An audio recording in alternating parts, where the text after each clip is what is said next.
बिस्मिल्लाहिर्रहमानिर्रहीम। अस्सलाम वालेकुम दोस्तों, आज की इस वीडियो में हम 3 अहम बातें करेंगे। सबसे पहली बात कि जब लाहौर में मुफ्ती अज़ीज़ुर रहमान का वाक़या हुआ था, उस वक्त जहां बहुत सारे लोगों ने मज़म्मत की थी, जो लोग पढ़े लिखे थे, तालीम याफ्ता थे, उनमें दुनियादार भी थे, उलमा किराम भी थे, बाहर के अफराद भी थे, सब लोगों ने इस बुरे फ़ेल की मज़म्मत की थी। कोई भी इस बुरे फ़ेल को अच्छा नहीं समझता था। हालांकि हम ख़ुद मौलवी और हमें पता है कि हमें ये फ़ेल अल्लाह जानता है कितना बुरा लगा था, और उस वक्त बहुत सारे लोगों ने इस काम की मज़म्मत की थी। और उस वक्त इंजीनियर अली मिर्ज़ा ने इस वाक़े के बारे में क्या कहा था, आइए आप इनके अल्फाज सुनिए और फिर आगे बात करते हैं। अल्लाह माफ़ी दे, यकीन करें आम बंदे तो ये जो जनाजे वाली चारपाई है ना, जो मस्जिद में रखी होती है, उसको देख के भी खौफ खाते हैं। और जो उलमाए सू हैं, मैं उलमाए हक की बात नहीं कर रहा, वो तो उस चारपाई के ऊपर काम डाल देते हैं। ये कहते हैं नहीं, जिस मदरसे में वो पढ़ा रहा था उस मदरसे की डिग्री हमने खत्म कर दी। नहीं सर, उस मदरसे की डिग्री भी खत्म करें जहां से ये मौलाना खुद पढ़ा हुआ है। जी हाँ, ज़ाहिर है ये तो वहां से एक्सपर्ट तरीके सीख के आया ना, जो उसने आगे ट्रांसफर किए हैं। और आपको पता है, तो दोस्तों आपने ये अल्फाज सुने। यहाँ ये शख्स 2 बातें करता है। पहली बात कि मौलवी लोग जो मैयत का जनाजे की चारपाई रखी होती है उस पर भी ज़िना करते हैं। मैं आप हजरात से पूछता हूँ कि आज तक कितने मौलवियों को आपने देखा कि जिन्होंने मस्जिद के अंदर जनाजे की चारपाई पर ज़िना किया हो? कोई, हम इनकार नहीं करते, हर तबके में बुरे लोग होते हैं, कोई होगा, लेकिन आज तक कोई केस आपके सामने आया हो कि किसी मौलवी ने जनाजे वाली चारपाई पर ज़िना किया हो? अब इस शख्स का उलमा से बुग़्ज़ देखें, इस शख्स की नफ़रत देखें, ये शख्स बुग़्ज़ में कितना गिरा हुआ है। दूसरों को कुरान का दर्स देने वाला, अखलाकियात की तालीम देने वाला, सुन्नत के बारे में बताने वाला, ख़ुद कितना बदज़बान है। उसके बाद दूसरी बात जो उसने की कि सिर्फ़ इस मदरसे को नहीं, बल्कि जिस मदरसे में वो मुफ्ती अज़ीज़ुर रहमान पढ़ा था उस मदरसे को भी बंद किया जाए। अब आप सवाल कीजिए कि अगर अज़ीज़ुर रहमान मुफ्ती आज से 50 साल पहले किसी मदरसे में पढ़ा था, उस मदरसे वाले का क्या कसूर है? क्या उस मदरसे के अंदर, जिस तरह इस शख्स ने कहा कि मुफ्ती अज़ीज़ुर रहमान ये काम सीख कर आया था, आप बताएं, इंसाफ से बताएं, पाकिस्तान के कितने मदारस में, बल्कि पूरी दुनिया के कितने मदारस में ये काम सिखाया जाता है? क्या ये काम और कहीं नहीं होता? क्या ये काम स्कूलों में नहीं होता, कॉलेजों में नहीं होता, यूनिवर्सिटीज़ में नहीं होता, बाज़ारों में नहीं होता, होटलों में नहीं होता? ये काम मदारस में इल्ला कलील होता है, और सिर्फ़ चंद बदफितरत लोग होते हैं जो ये काम करते हैं।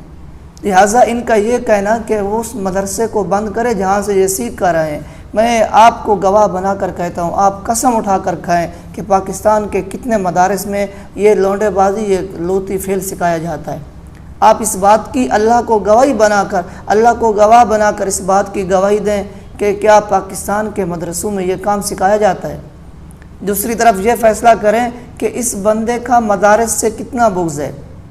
चाहिए तो ये था कि बुरे को बुरा कहते, जिसने बुरा किया उसको बुरा कहते। अब आप देखें कि अच्छे अच्छे लोगों की औलादों में बुरे लोग पैदा हो जाते हैं। अंबिया की औलाद में हज़रत नूह का बेटा काफिर था, तो क्या उसको ये सब हज़रत नूह ने सिखाया था? मेरा मकसद ये नहीं है कि मदारस में बुरे लोग नहीं होते, हर लोग होते हैं। मकसद कहने का ये है कि भाई बुरों की मज़म्मत करनी चाहिए, ना कि आप इसकी आड़ लेकर सबको रगड़ा लगाएं। ये मिर्ज़ा साहब का बुग़्ज़ था, जो मैं आपको 2 बातें बताना चाहता था। उसके बाद खुशी की बात यह है कि हमारे मुफ्ती साहब झेलम से पिंडी पहुँचे, आगे इस्लामाबाद।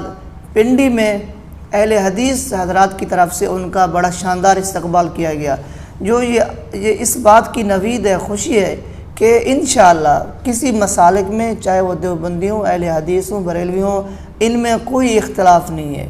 फ़रोई इख्तलाफ हो सकता है, लेकिन उसूली कोई इख्तलाफ नहीं है। आइए आप मुफ्ती साहब का वो इस्तकबाल देखिए कि किस तरह इस्तकबाल किया गया।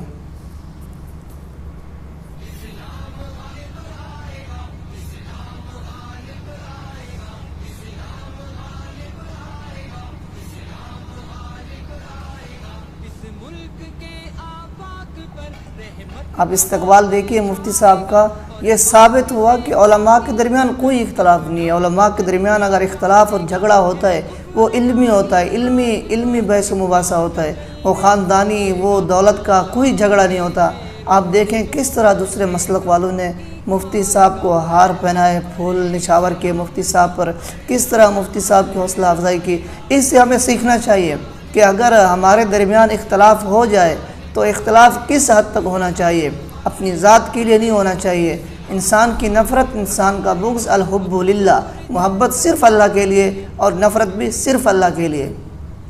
اس کے بعد دوستو جو آخری بات ہے، بی بی سی نے ایک رپورٹ شائع کی ہے کہ پچھلے سال 1 سال کے اندر فرانس کتنا ترقی یافتہ ملک ہے۔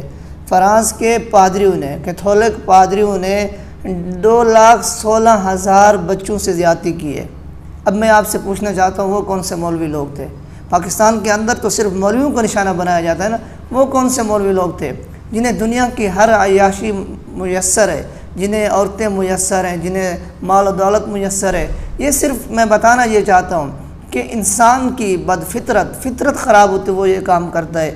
اس کی آڑ لے کر مدارس کو نشانہ بنانا، اس کی آڑ لے کر بڑی بڑی باتیں کرنا، اس کی آڑ لے کر علماء کو تنقید کا نشانہ بنانا، یہ صرف اور صرف علی مرزا جیسے لوگوں کا کام ہے جو عقل سے عاری ہوتے ہیں، عقل سے نہیں سوچتے۔